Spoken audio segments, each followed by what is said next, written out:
তাপীয় বৈশিষ্ট্যগুলি thermal properties অনুসন্ধান আলোর ফোটন তত্ত্বের ফোটন থিওরি অফ লাইট ভিত্তি স্থাপন করেছিল। 1916 সালে তিনি আপেক্ষিকতার সাধারণ তত্ত্বের জেনারেল থিওরি অফ রিলেটিভিটি উপর তার গবেষণাপত্র প্রকাশ করেছিলেন। যুদ্ধ কেন, ওয়াই ওয়ার, 1933।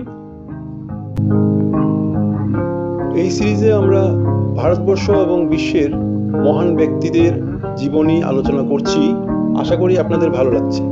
আজকের বিজ্ঞানী আলবার্ট আইনস্টাইন।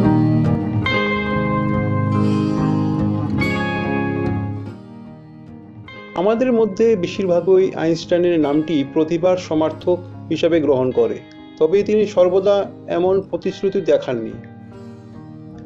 আইনস্টাইন তার 4 বছর বয়স পর্যন্ত কথা বলতে পারতেন না এবং 7 বছর বয়স পর্যন্ত পড়তে পারতেন না, যার কারণে তার শিক্ষক এবং পিতামাতারা মনে করেন তিনি মানসিকভাবে প্রতিবন্ধী, ধীর এবং অসামাজিক।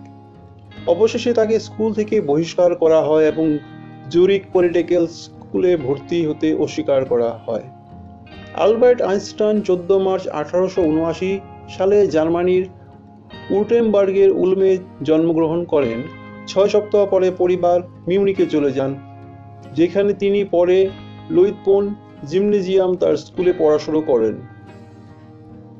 পরে তারা ইতালিতে চলে যান এবং আলবার্ট সুইজারল্যান্ডের আরাউতে তার শিক্ষা চালিয়ে যান এবং 1896 সালে তিনি জুরিখের সুইস ফেডারেল পলিটেকনিক স্কুলে পদার্থবিদ্যা এবং গণিতের শিক্ষক হিসাবে প্রশিক্ষণের জন্য প্রবেশ করেন।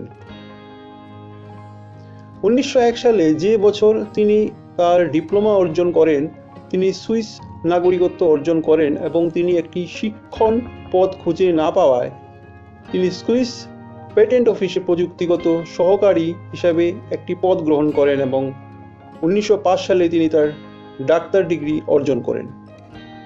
1911 সালে প্রাগের তাত্ত্বিক পদার্থবিদ্যার অধ্যাপক হন। 1914 সালে তিনি কায়সার উইলিয়াম ফিজিক্যাল ইনস্টিটিউটের পরিচালক এবং বার্লিন বিশ্ববিদ্যালয়ের অধ্যাপক নিযুক্ত হন। তিনি 1914 সালে একজন জার্মান নাগরিক হন এবং 1933 সাল পর্যন্ত বার্লিনে ছিলেন, যখন তিনি রাজনৈতিক কারণে তার নাগরিকত্ব ত্যাগ করেন। প্রিন্সটনের তাত্ত্বিক পদার্থবিদ্যার থিওরিটিক্যাল ফিজিক্স অধ্যাপকের পদ গ্রহণের জন্য আমেরিকায় চলে যান। তিনি 1940 সালে মার্কিন যুক্তরাষ্ট্রের নাগরিক হন এবং 1945 সালে তার পদ থেকে অবসর গ্রহণ করেন।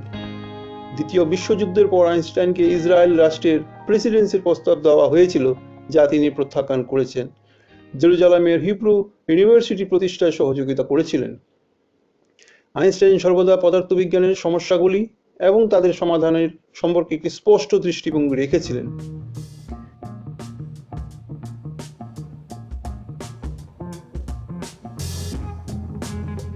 তিনি পরিসংখ্যানগত স্ট্যাটিস্টিক্যাল মেকানিক্সের সমস্যাগুলি এবং যেখানে সেগুলি কোয়ান্টাম তথ্যের সাথে একত্রিত হয়েছিল, সেই সমস্যাগুলির সমাধানের পথ খুঁজে বের করেছিলেন। এটি অণুর ব্রাউনিয়ান আন্দোলনের একটি ব্যাখ্যার দিকে পরিচালিত করেছিল। তিনি কম বিকিরণের ঘনত্বের লো রেডিয়েশন ডেন্সিটির সাথে আলোর তাপীয় বৈশিষ্ট্যগুলি থার্মাল প্রপার্টিজ অনুসন্ধান করেছিলেন এবং যার পর্যবেক্ষণগুলি আলোর ফোটন তত্ত্বের ফোটন থিওরি অফ লাইট ভিত্তি স্থাপন করেছিল। বার্লিনে তার প্রারম্ভিক দিনগুলিতে আইনস্টাইন অনুমান করেছিলেন যে আপেক্ষিকতার বিশেষ তত্ত্বের স্পেশাল থিওরি অফ রিলেটিভিটি সঠিক ব্যাখ্যার জন্য এটি মহাকর্ষ তত্ত্ব থিওরি অফ গ্র্যাভিটেশন দিতে হবে এবং 1916 সালে তিনি আপেক্ষিকতার সাধারণ তত্ত্বের জেনারেল থিওরি অফ রিলেটিভিটি উপর তার গবেষণাপত্র প্রকাশ করেছিলেন। এই সময়ে তিনি বিকিরণ তত্ত্ব থিওরি অফ রেডিয়েশন এবং পরিসংখ্যানগত বলবিদ্যার স্ট্যাটিস্টিক্যাল মেকানিক্স সমস্যাগুলিতে অবদান রাখেন। 1920-এর দশকে আইনস্টাইন ইউনিফাইড ফিল্ড থিওরি নির্মাণের কাজ শুরু করেন, যদিও তিনি কোয়ান্টাম তথ্যের সম্ভাব্য ব্যাখ্যা চালিয়ে যান। তিনি একটি মনোটমিক গ্যাসের কোয়ান্টাম তথ্যের বিকাশের মাধ্যমে পরিসংখ্যানগত বলবিদ্যায় স্ট্যাটিস্টিক্যাল মেকানিক্স অবদান রেখেছিলেন এবং তিনি পারমাণবিক স্থানান্তর অ্যাটমিক ট্রানজিশন সম্ভাবনা এবং আপেক্ষিক বিশ্ববিদ্যার রিলেটিভিস্টিক কসমোলজির সাথে সম্পর্কিত মূল্যবান কাজও সম্পন্ন করেছেন। অবসর গ্রহণের পর তিনি পদার্থবিজ্ঞানের মৌলিক ধারণাগুলির একীকরণের unification of the basic concept of physics দিকে কাজ চালিয়ে যান। আইনস্টাইনের গবেষণাগুলোর গুরুত্বপূর্ণ কাজের মধ্যে রয়েছে বিশেষ তত্ত্ব আপেক্ষিকতা, স্পেশাল থিওরি অফ রিলেটিভিটি 1905, আপেক্ষিকতা রিলেটিভিটি ইংরেজি অনুবাদ 1920 এবং 1950, আপেক্ষিকতার সাধারণ তত্ত্ব general theory of relativity 1916, Brownian আন্দোলনের তথ্যের তদন্ত 1926 এবং পদার্থবিদ্যার বিবর্তন দি ইভলিউশন অফ ফিজিক্স 1938। তার অবৈজ্ঞানিক কাজগুলির মধ্যে জিওনিজম সম্পর্কে 1930, যুদ্ধ কেন ওয়াই ওয়ার 1933, মাই ফিলোসফি 1934 এবং out of my letter years 1950 সম্ভবত সবচেয়ে গুরুত্বপূর্ণ।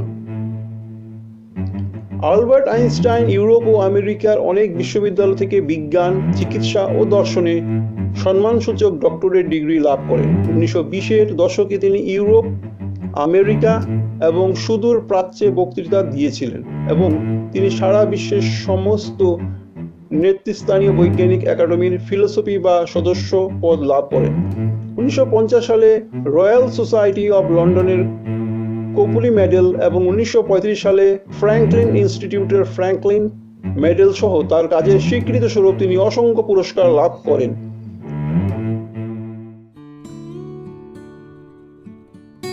আইনস্টাইন উপহারের ফলে অনিবার্যভাবে তিনি ইন্টেলেকচুয়াল সলিটিউড বুদ্ধিবৃত্তিক একাকিত্বে বাস করতেন এবং বিশ্রামের জন্য সঙ্গীত তার জীবনে একটি গুরুত্বপূর্ণ ভূমিকা পালন করেছে। তিনি 1903 সালে মেলেভা মেরিকে বিয়ে করেন এবং তাদের একটি কন্যা এবং দুটি পুত্র ছিল। 1919 সালে তাদের বিয়ে ভেঙে যায় এবং একই বছরে তিনি এলসা লেভেনথালকে বিয়ে করেন, যিনি 1936 সালে মারা যান। আইনস্টাইন 18 এপ্রিল 1955 সালে নিউ জার্সির প্রিন্সটনে মারা যান। Please subscribe Omid the Storyteller channel and Book Reader channel.